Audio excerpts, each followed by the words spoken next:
It's been a while since I've made a video on my YouTube channel. Maybe I should do that. What? What? 98 subscribers. What?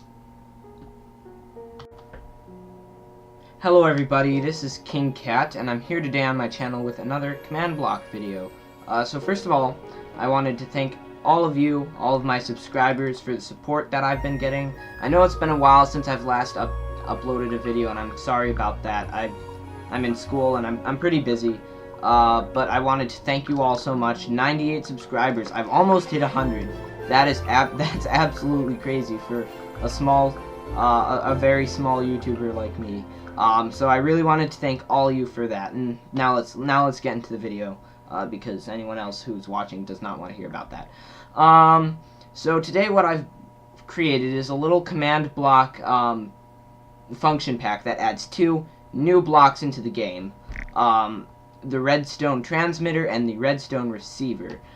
So I will show off how they work right now. If we look up into the sky, there's a little island. There's no way any redstone could get from down here to up here, but when I press this button, water actually flows down from the top, dispensed by the dispenser. So I'm just going to fly up. But you could swim up the water and get to your little island. And up here, you can see we got one of the two new blocks right here, the Redstone Receiver. If we click that, we'll stop it. And now we're up here and we can get at whatever we want to do. So how does this work? There are two blocks that my function pack adds to the game. As I've said before, a Redstone Receiver and a Redstone Transmitter. So the transmitter can be set to any frequency represented by a numeric value, and any receivers which are on the same frequency in a radius of about like 400 or 500 blocks.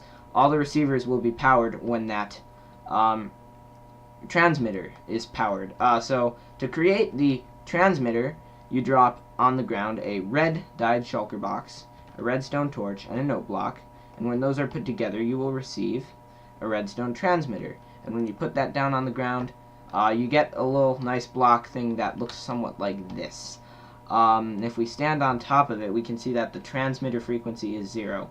So if we want to change the frequency, we can either jump to increase it or decrease it by crouching. So we'll keep that on -3.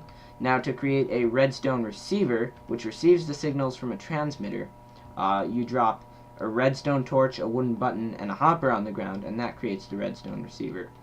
So if we come over here, and let's just grab a redstone lamp, and some redstone and a torch.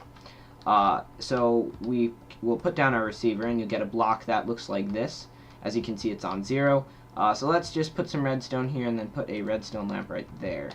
And as we can see, this is on -3. Oh, also, if you want to watch it, the little dial moves as you increase it, which is pretty cool. So this is on let's set it to -5. So the transmitter is on -5. If we power it, the little satellite goes up, but nothing's happened over here because this receiver is on frequency 0, so obviously it's not going to receive a signal from that.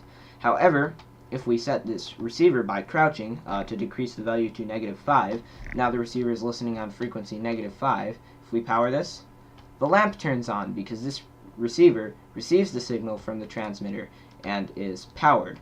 Some things to keep in mind is the way the transmitter works. It sends out a signal. So if I were to destroy this, if I unpower this transmitter, it will turn off. However, if I power this and then destroy the transmitter, the lamp is still on because the redstone transmitter sends a signal telling the receivers to turn on or off.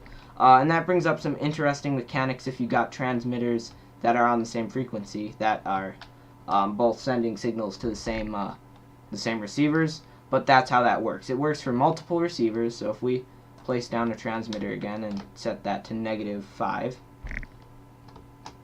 and we power it off, is this no longer on -5? -5, -5. Oh, that's because at first. Alright, so if we power this and then power it off, that turns off. And then if we place down another redstone receiver and set this to -5, and then power this. Let's put a lamp next to there. I'm not sure if that's going to work. Yes, both lamps turn on. So you can use this to spread out signals to multiple places at once. So yeah, that's how you create the redstone receivers, the redstone transmitters, and that's how you use them in the simplest of senses. So now I'm going to go over how to install this function pack on your world, and then I will talk about how I actually created it. So, once you have the world which you would like to install my function pack on, simply select the world, hit edit, and hit open folder to be taken to the folder, the game data folder. If your folder is somewhere else, you will have to find that on your own. Once you're inside the data folder for your world, you want to go to data, you want to go to functions, and inside functions you want to head down to the description of this video and download the function pack, which will be right down below where you're watching this, and then paste the function pack zip file into this functions folder. Once you've pasted it, extract it into the folder. So I'm just going to extract it right here. Make sure you extract the initial folder, so you've got something called kcc.wireless under functions, and you're good with all the file editing stuff. So now you want to switch back to Minecraft. Alright, so once you've done the file stuff, you need to open up the world that you want to install the function pack on. If you already had it open, make sure to type /reload to reload the function data. And once you've done that, you want to do /give @p command block, and you want to find somewhere in the spawn chunks to place it down, otherwise it won't run all the time. You just need one command block, so you place down that command block, you type in function kcc.wireless, and then init. And once you've typed that in, just click this button and hit always active, and then hit done. It should turn into a repeating command block, and your chat might get spammed. If your chat is spammed, just type in game rule, do command block output, or game rule command block output false, and your chat will no longer be spammed. So now we're good. Now it's running. Now we should be able to create our transmitters and receivers. So if we toss down these three things to make a redstone transmitter, we can place down our transmitter, and if we toss down these three things, we can place down our receiver. And if we power this, that turns on because they're both on the same frequency. Yeah, basically the way this works, each